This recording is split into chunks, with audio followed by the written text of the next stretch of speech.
Ассаламу алейкум ва рахматуллахи ва баракатух. Баршаңызға сіздерге ұйқыға қатысты 20 сүннетті бөлісуді жөн көрдім. Соңына дейін тыңдап кетіңіздер. Пайғамбарымыз саллаллаху алейхи уассалам бізге көрсетпеген бірде-бір игілік жоқ. Және ол біздің ояу кезде де, ұйқыда да, намазда да, қызметте де Аллаға ұнамды амал жасауымызды тілеп, ең керемет әдептерді үйретіп кетті. Мұсылман сондай бақытты пенде, ол ораза, намаз секілді құлшылықтармен ғана емес, күнделікті тұрмыста жасайтын әдеттері арқылы сауап тере алады. Қалай дейсіз бе? Онда кеттік. Бірінші, жақсы ниет жасау. Ұйқының негізгі мақсаты хайуан секілді нәпсіні қандыру, немесе сағат 10-ды көрсетсе болды ұйықтау керек деген қағида емес. Ұйқы адамның ертеңгі күні Алла разылығы үшін жасайтын істерінде тәнді тынықтырады. Алла Құранда ал ұйқыларыңды тынығу еттік, әрі түнді жамылғы етіп жасадық, және күндізгі тіршілік уақыты етіп жасадық деп түсіндіреді. Нәбә сүресі 9-11 аяттар. Ол әрбір түн осы ниетті жаңартып отырса, түнде намазға тұрса да, тұрмаса да сауап алады. Екінші, жалғыз жатпау. Пайғамбарымыз саллаллаху алейхи уассалам адамды жалғыз сапар шегуден және жалғыз ұйықтаудан тыйған. Ахмад. Үшінші, ашық, адамдарға көрінетін жерде ұйықтамау. Ұйықтаған кезде адам өзіне бақылау жасай алмайды. Ұйқыдағы адам байқамастан ұятты жағдайға тап болуы мүмкін. Нәтижесін арына нұсқан келіп, айбаты кетеді, абыройы түседі. Төртінші, жүректі таза ұстау. Адам ұйқы алдында біреуге деген көре алмаушылық, жаман ой ұстамағаны абзал. Сол күнгі біреудің қастандығын ұмытып, кешіре білу, ол үшін дұға жасау мұсылманның ұйқы алдындағы тамаша әдептерінің бірі. Бесінші, қатты тойып ұйқыға жатпау. Ең алдымен бұл денсаулыққа өте зиян. Сондай-ақ ұзақ және ауыр ұйқыға себеп болады. Бас пен қарынды ауырлатады. Алтыншы, қолда тамақ иісі болса, жуып жату. Алла елшісі саллаллаху алейхи уассалам кімде-кім майлы жуылмаған қолымен ұйықтап, қандай да бір ауруға шалдықса, өзін ғана айыптасын деген. Әбу Дауд. Жетінші, сүрме жағу. Пайғамбарымыз саллаллаху алейхи уассалам жатар алдында сүрме жағыңдар, себебі ол адамның жанарын ашады. Тирмизи. Ибн Мәжахтың жинағында сүрмені қолданыңыздар, ол көздің көру қабілетін жақсартады делінген. Сондай-ақ сүрме шаштың өсуін жақсартады, көзді тазартады және көру қабілетін жақсартады деген хадис бар. Сегізінші, дәрет алу. Дәрет мұсылманның шайтанның зиянынан аман болуы себеп болатын құлшылықтарының бірі. Тоғызыншы, белгілі бір Құран сүрелерін оқу. Хадистерде Алла елшісінің саллаллаху алейхи уассалам жатарда сәжде, мүлк, Исра, Зумар сүрелерін оқығандығы айтылады. Оныншы, үтір намазын оқу. Бұл түннің соңғы бөлігінде тұра алмай қалудан қорыққандар үшін. Әбу Хурайра оған Алла разы болсын баяндайды. Сүйікті пайғамбарымыз саллаллаху алейхи уассалам маған 3 нәрсені өсиет етті. Әр айдың 3 күнінде ораза ұстау. 2 рәкат дұха намазын оқу. Ұйықтамас бұрын үтір намазын оқу. Муслим.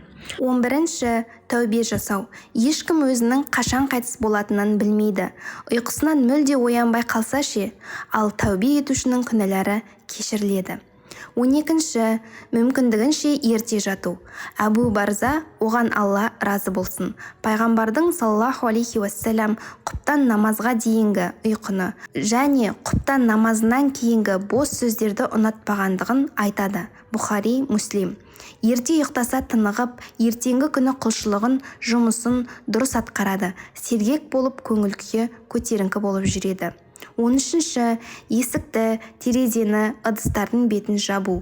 Жәберден оған Алла разы болсын, ұйқыға жатарда шырақтарды сөндіріңдер, есіктерді бекітіңдер, мес пен торсықты бүркеңдер, ас пен сусынның бетін жабыңдар. Бұхари, Муслим. Жабатын еш нәрсе таппаса, ыдыс бетіне ши қойсын, және мұның бәрін Алланың атымен жасасын. Муслим. Өйткені шайтан ондай судың бетін, есікті ашпайды. Басқа хадистерде Ұйқыға жатарда үйлеріңде жағулы от қалдырмаңдар, от сендердің жауларың, сондықтан өздеріңді қорғау үшін ұйқы алдында сөндіріңдер делінген. 14. Төсекті қағып сілку. Әбу Хурайрадан, егер сендердің біреуің ұйқыға жатқыларың келсе, киімінің ішкі жағымен төсегін қағып сілкісін де бисмиллах деп айтсын. Себебі оған төсегінің ішінде не бар екендігі беймәлім. Бұхари, Муслим. 15. Ықылас, Фәләқ, Нас сүрелерін оқу. Пайғамбарымыз саллаллаху алейхи уассалам әрбір түнде төсегіне жатар кезде екі алақанын қосып, оған бір рет үрлеп, Ықылас, Фәләқ, Нас сүрелерін оқып, денесінің қолы жеткен жеріне дейін сипап шығатын. Басы, беті, алды, аяғы, арты. Және осы істі 3 рет қайталайтын. Бұхари. 16. Ішпен жатпау, оң иықпен жату. Яғиш бин Тихва әл-Ғайфари, оған Алла разы болсын, әкесінің былай деп айтқанын жеткізді. Бірде мен ет бетіммен мешітте жатқан кезімде, кенет бір адам мені аяғымен түртіп, расында Алла бұлай жатқанды жек көреді деді. Мен жоғары қарасам, ол адам Алла елшісі саллаллаху алейхи уассалам екен. Әбу Дауд. Басқа хадисте бұл тозақтықтардың жатысы делінген. Бұлай жату өкпеге, жүрекке кері әсері болады. Тіпті адам өлімінің себебі болуы да мүмкін. 17. Оң жақпен жату. Алла елшісі саллаллаху алейхи уассалам оң жақпен жататын және өзгелерге оң жақпен жатуды насихаттайтын. Ол ұйқыға жатқанда оң жағына жатып былай дейтін: Я Алла, өз нәпсімді саған бойсұндырдым және ісімді өзіңе тапсырдым, әрі жүзімді саған қараттым және сауабынды үміт етемін, әрі азабыңнан қорқып саған арқа сүйедім. Сенен қашып өзгеден пана табу мүмкін емес, тек саған ғана, өзіңнен ғана пана тілейміз. Түсірген кітабыңа әрі жіберген пайғамбарыңа иман келтірдім. 18. Ұйқыдан шошып оянғанда. Түнде жаман түс көріп, шошып оянған адам сол жағына 3 рет сүфлейді. Муслим. Сондай-ақ көрген нәрсесінің кесірінен Алладан пана сұрайды. Хадисте ол адамның Алланың толық сөздері мен оның ашуынан, жазасынан, құлдарының жамандығынан, шайтанның сыбырлауынан және келуінен пана сұраймын десе, ешбір зиян келмейтіндігі де айтылады. Тирмизи. Шошыған адамның келесі амалдары түсті ешкімге айтпағаны абзал. Жатысының сипатын, қалыбын ауыстыру. Муслим. Қаласа тұрып намаз оқу. 19. Ұйқысы қашқан адамның дұғасы. Түнде ұйқының қашуы, тыныштықтың кетуі әркімге таныс. Мұндай кезде де Аллаға дұға жасау керек екен. Зайд ибн Сайд, оған Алла разы болсын, былай деген: Алла елшісіне, оған Алланың игілігі мен сәлемі болсын, ұйқысыздығыма шағымдандым. Ол кісі: Я Раббым, жұлдыздар батты, көздер тынышталды, сен тірісің, басқарушысың, сені қалғу да ұйқыда баспайды.